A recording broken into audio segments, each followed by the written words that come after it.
of its commerce tips. So guys, आज है video number 42 और हम लोग कर रहे थे चैप्टर नंबर 7 जो कि था sources of business finance. Yes और नो? सो हम लोगों ने ओनर्स फंड देखा। ओनर्स फंड में हम लोगों ने देखा इक्विटी शेयर क्या होता है, प्रेफरेंस शेयर क्या होता है, retain earning, GDR, ADR, IDR. Yes और नो? सो अब हम लोग आ गए हैं बोरोड फंड में। यस और नो? अब बोरोड फंड क्या होता है? यस और नो? तो बोरोड फंड का एक वीडियो मैंने बनाया हुआ है, आप जाके पहले वो देख लो, कॉन्सेप्ट अच्छे से क्लियर हो जाएगा। सो मैं इन शॉर्ट में बता देता हूँ। बोरोड फंड मतलब सिंपल लैंग्वेज लोन, किसी से लोन लेना।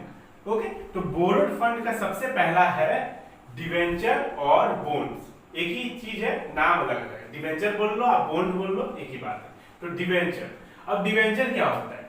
देखिए, कंपनी को जब पैसे चाहिए होता है ना, जब पैसे की जरूरत होती है, तो कंपनी के दिमाग में सबसे पहला नाम एक ही आता है, वो है डिवेंचर। ओके, सो अब ये क्या है, इसको कॉन्सेप्ट में समझेंगे। एक बार पहले देख लेते हैं डेफिनेशन लिखा क्या हुआ है। A debenture include debenture stock, bond or any other instrument of a company evidencing a debt whether constituting a charge on the asset of the company or not। चलिए, ये है डेफिनेशन का। अब आते हैं कॉन्सेप्ट पे। अब आपको समझना है ये होता क्या है। सो इसको समझाने के लिए मैं आपको थोड़ा बैक में लेके जाता हूँ और समझाता हूँ शेयर क्या होता है। शेयर हम लोगों ने आप पढ़ा है, ये सब आप जानते हो कि शेयर क्या होता है। कंपनी को जब फंड चाहिए होता है, फंड रेज करना होता है, तो कंपनी क्या करती है, मार्केट में शेयर इशू करती है। ओके, तो जब कंपनी, ये कंपनी है, कंपनी मार्केट में शेयर इशू करती है, तो पब्लिक शेयर खरीदती है, कंपनी के पास पैसे आ जाते हैं। ओके, और कंपनी क्या करती है, डिविडेंड देती है। ओके, शेयर होल्डर्स को क्या देती है कंपनी? डिविडेंड। ओके, डिविडेंड कब देती है? जब कंपनी को प्रॉफिट होता है तब, और नहीं होता है प्रॉफिट तो नहीं देती है। ये था शेयर्स का बात। अब आते हैं डिवेंचर का बात। अब ध्यान से सुनिएगा, डिवेंचर क्या है। अब कंपनी को पैसे चाहिए। ओके, तो कंपनी को मान लीजिए, एग्जांपल लेके देखते हैं। एग्जांपल, कंपनी को 1 करोड़ रुपीस चाहिए। Okay, just an example. अब कंपनी क्या करेगी, एक ही इंस्टीट्यूशन से 1 करोड़ रुपया नहीं लेगी, वो क्या करेगी, पब्लिक से जनरेट करेगी। ओके, 1 करोड़ रुपए एक ही इंसान से ले लेगी, उसको टुकड़ों में टुकड़ा कर देगी। 1 करोड़ को मान लीजिए, एग्जांपल लेते हैं, 1-1 लाख रुपया कर दी। ओके, तो 1 लाख रुपया, 1 करोड़ का लोन चाहिए था कंपनी को चाहिए था 1 करोड़ का लोन। ओके, 1 करोड़। ओके, अब कंपनी ने क्या किया, 1 करोड़ को टुकड़ों में बांट दिया। ओके, 1-1 लाख का टुकड़ा मान लो, ये सब टुकड़ों में बांट दिया कंपनी ने।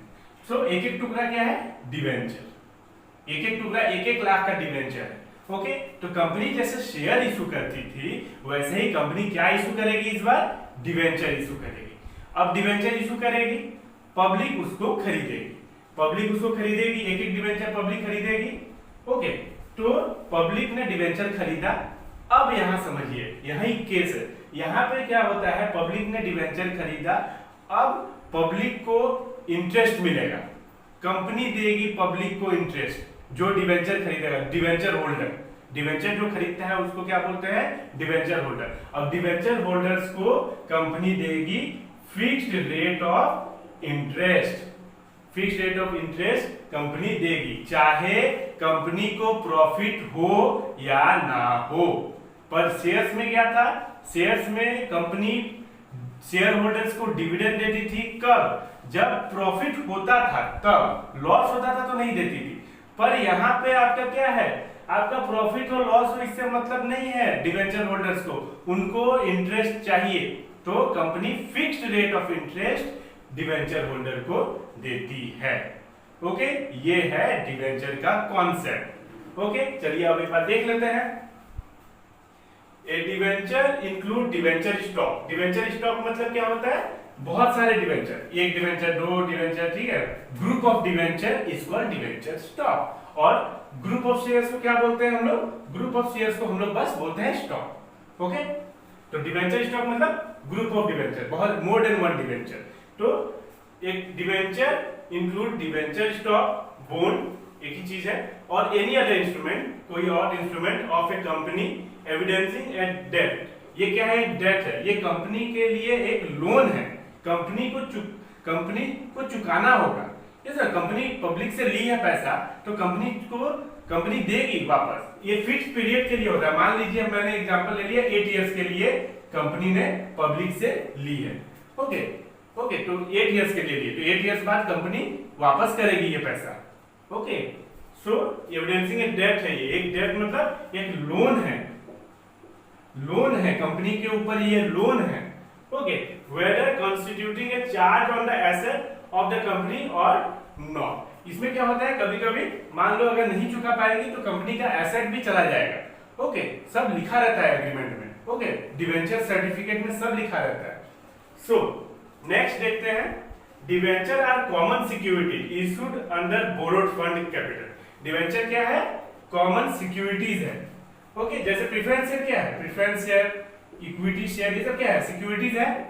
ये सब तो डिवेंचर भी क्या है, डिवेंचर भी क्या है, सिक्योरिटीज ही है। ओके, अंडर बोरोड फंड, कहां आता है ये, बोरोड फंड के अंदर। Okay, debenture are instrument for raising long term debt. Debenture क्या है, इंस्ट्रूमेंट है for raising long term debt. और लॉन्ग टर्म डेट क्या था, मोर देन 5 इयर्स। ओके, तो हम लोग ने लिखा ना 8 इयर्स, कैसा ना, मोर देन 5 इयर्स के लिए है, तो ये लॉन्ग टर्म हुआ। Okay, debenture holders are creditors of the company. Debenture holder, जो डिवेंचर खरीदेंगे पब्लिक, वो उनको कहा जाता है डिवेंचर होल्डर। और वो क्या है, वो कंपनी के क्रेडिटर्स है। ओके, कंपनी उनको चुकाएगी पैसा, कंपनी ने ली है, हाँ भले कंपनी ने ली है, फिक्स पीरियड के लिए ली है, मान लीजिए 8 इयर्स, और कंपनी इंटरेस्ट भी पे करेगी, और बाद में 8 इयर्स जब हो जाएगा तो वापस भी कर देगी पैसा। सो डिवेंचर होल्डर्स क्या है, क्रेडिटर्स है कंपनी के। Debenture can be defined as, एक डेफिनेशन यहाँ पे भी लिखा हुआ है, ये आप नोट कर लो, ये भी आप लिख सकते हो। Debenture can be defined as a document, एक डॉक्यूमेंट है और सर्टिफिकेट है। ओके, इशूड बाय कंपनी, कौन इशू करेगी, कंपनी करेगी, अंडर इट्स सील, कंपनी का सील होगा। ओके, जैसे ये सर्टिफिकेट है, ये सर्टिफिकेट है, हाँ डिवेंचर सर्टिफिकेट, यहाँ पे सील होगा कंपनी का। Okay, as an acknowledgement of its date, और लिखा होगा कि ये मेरे लिए एक डेट है, ये लोन है, और साइन भी होगा। Okay, holder of debenture certificate is called debenture holder. जो डिवेंचर सर्टिफिकेट को होल्ड करेंगे, ये सर्टिफिकेट जिसके पास होगा उनको क्या बोला जाता है, डिवेंचर होल्डर। शेयर जो खरीदता है, शेयर होल्डर। ओके, तो ये है आपका डिवेंचर का कॉन्सेप्ट। आई होप आपको डिवेंचर का कॉन्सेप्ट समझ में आ गया होगा। शेयर से थोड़ा अलग है, और यही अलग है कि शेयर्स जो खरीदते हैं उनको डिविडेंड मिलता है, और जब कंपनी को प्रॉफिट होती है तो डिविडेंड देती है, नहीं होती है तो नहीं देती है। बट डिवेंचर एक टाइप का लोन है कंपनी के लिए, जो पब्लिक से रेज करती है फिक्स पीरियड के लिए, और फिक्स रेट ऑफ इंटरेस्ट देती है कंपनी, चाहे कंपनी को प्रॉफिट हो या ना हो, कंपनी को फिक्स रेट ऑफ इंटरेस्ट देनी होगी। तो पब्लिक को देना है, कंपनी देगी पब्लिक को। ओके, कंफ्यूज नहीं होना है। सो ये है आपका डिवेंचर। आई होप क्लियर हो गया होगा आपको। फिर फीचर्स देख लेते हैं। बोरोड फंड, ये क्या है, बोरोड फंड, तो सबसे पहले वही आ गया, debenture are part of borrowed fund capital, as debenture holder are considered as a creditor of the company. Borrow किया हुआ है ना, है कि नहीं, तो क्रेडिटर हो गए। जो डिवेंचर होल्डर्स है, जो डिवेंचर खरीदे वो क्रेडिटर्स है, कंपनी चुकाएगी पैसा, मतलब देगी, वापस तो दे देगी ना, चाहे वो फिक्स पीरियड के लिए दे देगी कंपनी। फिर तब तक के लिए तो इंटरेस्ट तो देना होगा कंपनी को। Fix rate of interest, company fix rate of interest debenture holders को देगी, चाहे उसको प्रॉफिट हो कंपनी को या ना हो। Okay, compulsory payment of interest, payment of regular and fix rate of interest is a legal obligation of the company. Company ने प्रॉमिस किया है, ओके, चाहे प्रॉफिट हो या लॉस हो, फिक्स रेट ऑफ इंटरेस्ट तो कंपनी देगी डिवेंचर होल्डर्स को। फिर redeemable, debentures are always redeemed, ये आर है, ओके, रिडीम्ड और paid back on expiry of a fix period of time. जब फिक्स पीरियड ऑफ टाइम खत्म हो जाएगा, से 8 इयर्स, तो कंपनी आप रिडीम कर सकते हो अपना पैसा। ओके, ये है चौथा। और पांचवा एक और आप अगर चाहो तो 5 नंबर लिख सकते हो, no voting rights. Debenture holders को वोटिंग राइट्स नहीं है। ओके, तो क्लियर। आई होप आपको बोरोड फंड का सबसे पहला जो कंपनी के दिमाग में पहले ही आता है फंड रेज करने के लिए, डिवेंचर, आपको समझ में आ गया होगा। Merits of debenture. Number 1, ideal for safe investor. It is preferred by investor who want fixed income at lesser risk. ये वो इन्वेस्टर प्रीफर करते हैं जिनको रिस्क लेने का मन नहीं होता है, रिस्क नहीं लेना चाहते। ये सुनो, मान लीजिए आपने डिवेंचर खरीदी 1 लाख की, जस्ट एन एग्जांपल। ओके, ये 1 लाख कंपनी के पास है। ये सुनो, तो आपको एक फिक्स पीरियड के बाद, मान लीजिए सपोज 5 इयर्स, ओके 5 इयर्स के बाद आपको ये पैसे तो मिलेंगे, ऊपर से आपको अभी इंटरेस्ट भी मिल रहा है। ये सुनो, जो कि फिक्स रेट है, कंपनी को लॉस हो चाहे प्रॉफिट हो, कंपनी तो आपको इंटरेस्ट देगी, तो इसमें ज्यादा रिस्क नहीं है। तो इसलिए बोला गया है आइडियल फॉर सेफ इन्वेस्टर, ये बहुत ही सेफ है। पैसा जो प्रिंसिपल अमाउंट है आपको मिल ही जाएगा, ये सुनो, तब तक इंटरेस्ट मिल रहा है। Okay, number 2 is economical. Raising fund through debenture is less costly as compare to preference and और इक्विटी कैपिटल। अब फंड रेज करना इक्विटी से भी होता है, डिवेंचर से भी होता है, कंपनी के लिए तो दोनों है, पर डिवेंचर में ज्यादा फॉर्मेलिटीज नहीं होती है। अब आप ही समझो, एक कंपनी शेयर इशू करेगी, उसके पहले कितना ज्यादा फॉर्मेलिटीज है। हम लोगों ने कहाँ देखा था ये, हम लोगों ने ये 2nd चैप्टर में देखा था। यस और no?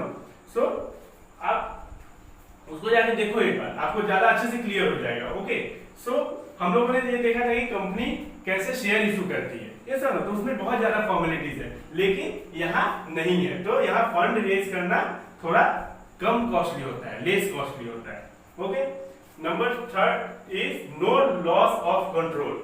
Debenture do not dilute the control of equity shareholder और management as they do not carry any voting rights. अब देखिए, डिवेंचर होल्डर्स, जो डिवेंचर खरीदते हैं उनको क्या बोला जाता है? Debenture holders. और डिवेंचर होल्डर्स कौन है? Creditors of the company. ये सुनो, शेयर खरीदते हैं, जो शेयर खरीदता है वो तो होता है ओनर ऑफ द कंपनी, उतना का ओनर हो गया। ये सुनो, जो 1 लाख का शेयर खरीदा वो 1 लाख तक के लिए ओनर है, ठीक है। लेकिन जो डिवेंचर खरीदता है वो तो ओनर नहीं है, वो तो क्रेडिटर है। ये सुनो, ये तो एक हिसाब से आपको लोन दिया है, ये तो कंपनी को लोन दिया है, समझिए। ये सुनो, सिंपल लैंग्वेज में समझे तो कंपनी ने लोन लिया है इससे, जिसके बदले इंटरेस्ट पे कर रही है। तो ये इसको वोटिंग राइट्स कहां से मिल जाएगा? वोटिंग राइट्स तो मिलेगा ही नहीं, do not carry any voting rights. और जब वोटिंग राइट्स नहीं मिलेगा तो कुछ भी मैनेजमेंट में बैठने का भी हक नहीं है, कोई ओपिनियन रखने का भी हक नहीं है। तो ये आपका क्या होता है? No loss of control. तो आपका जो कंट्रोल होता है शेयर होल्डर के पास वो नहीं जाता है। Okay, share holders can take decision, yes और नो, वो बैठ सकते हैं मैनेजमेंट में, वो अपना ओपिनियन रख सकते हैं share holders, but debenture holders नहीं रख सकते हैं, यस और नो। तो कंपनी को इससे फायदा मिल जाता है। फिर टैक्स बेनिफिट, इसमें क्या फायदा है? Interest paid on debenture is allowed as deduction in computation of taxable income. देखिए, इसको समझिए, जब आप लोग आगे फ्यूचर में बीकॉम करिएगा, बीबीए करिएगा, तो आपको टैक्स सब्जेक्ट मिलेगा, आपको अच्छे से समझ आ जाएगा। तब तक मैं बताता हूँ, जो इंटरेस्ट मिलता है डिवेंचर होल्डर्स को, ओके, वो इंटरेस्ट प्रॉफिट से डिडक्ट करने के बाद टैक्स कैलकुलेट होता है, तो टैक्स कम आएगा। ये सुनो, प्रॉफिट जो होगा उससे पहले ये जो इंटरेस्ट होगा उसको डिडक्ट कर लिया जाएगा, फिर जाके आपका टैक्सेबल इनकम निकलता है। तो ये आपका एक प्रॉफिट है, ये सुनो, तो टैक्स कम आ जाएगा। तो ये है 4 बेनिफिट्स ऑफ डिवेंचर। अब आते हैं डीमेरिट्स या लिमिटेशंस, आप जो बोल दो। Okay, number 1 is permanent burden of interest. Company के ऊपर ये एक परमानेंट बर्डन जैसा है, यस और नो, इंटरेस्ट तो देना ही है, यस और नो।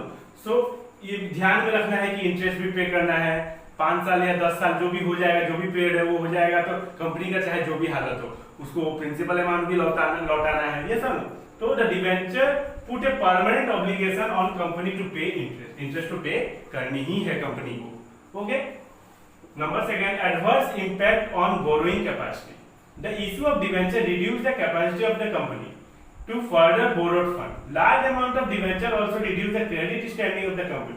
अब क्या होता है, कोई अगर आप ज्यादा बोरोइंग कर रहे हो ना, कोई कंपनी अगर ज्यादा लोन ले रही है तो इससे इमेज खराब होता है, पब्लिक क्या सोचेगी, ये इसके पास लगता है खुद का कुछ है ही नहीं, जो सब कुछ पूरा पब्लिक के ऊपर ही डिपेंडेंट है, ये समझो, तो ये भी गलत है। तो ये एक लिमिटेशन बन जाता है कि अगर आप ज्यादा से ज्यादा डिवेंचर आप इशू कर रहे हो, पब्लिक से ले रहे हो लोन, ये समझो, तो इंटरेस्ट भी चुकाना, इतना बड़ा बर्डन, और ऊपर से आपका मार्केट में इमेज भी खराब हो रहा है कि ये कंपनी लग रहा है कि ये लोन पे ही चल रही है, तो कोई खरीदेगा भी नहीं शेयर डिवेंचर जो भी हो, ये समझो। तो ये एडवर्स उल्टा इफेक्ट भी पड़ सकता है। Third one is repayment obligation. The redeemable debenture have to be paid back on the specified date. Pay back तो करना ही है, जैसे हमने यहाँ बोला, ये सब इंटरेस्ट तो पे करना ही है, उसके बाद जो अमाउंट है, प्रिंसिपल अमाउंट, वो भी पे बैक करना है, ये समझो, वो तो करना ही पड़ेगा आपको एक फिक्स ईयर के बाद, जो भी लिखा होगा सर्टिफिकेट में, डिवेंचर सर्टिफिकेट में, या 5 इयर्स हो, मोर देन 5 इयर्स ही होगा, लॉन्ग टर्म है, ये समझो, तो मोर देन 5 इयर्स ही होगा। सो रीपेमेंट ऑब्लिगेशन, प्रॉमिस तो किया है, रीपेमेंट तो करना है, पेड बैक तो करना है। Number 4 and last one is charge on asset. Generally debenture are issued against security of asset of the company. अब डिवेंचर इशू कैसे किया जाता है? Against the security of asset. क्या पता अगर कंपनी नहीं लौटा पाई तो इसीलिए एक सिक्योरिटी रखना पड़ता है कंपनी को। तो एसेट, तो वो सिक्योरिटी क्या होता है? एसेट होती है, ये सर। तो आई होप आपको अब क्लियर हो गया होगा। देखिए, आप लोग जो वीडियोस देखिएगा एकदम serial wise, part 1, part 2, part 3, तब आपको पूरे कॉन्सेप्ट, पूरा चैप्टर का कॉन्सेप्ट, पूरा चैप्टर देखने से ही आपको आएगा, ये समझो। तो गाइस, ऐसे ही ये मेरिट्स और ये है लिमिटेशन। आप स्क्रीनशॉट ले लो, बाद में आप लिख लेना, ये समझो। सो ऐसे ही सपोर्ट करते रहो मुझे, लाइक करो, शेयर करो अपने दोस्तों के साथ, कमेंट करो, सब्सक्राइब कर दो यार। Okay, thank you.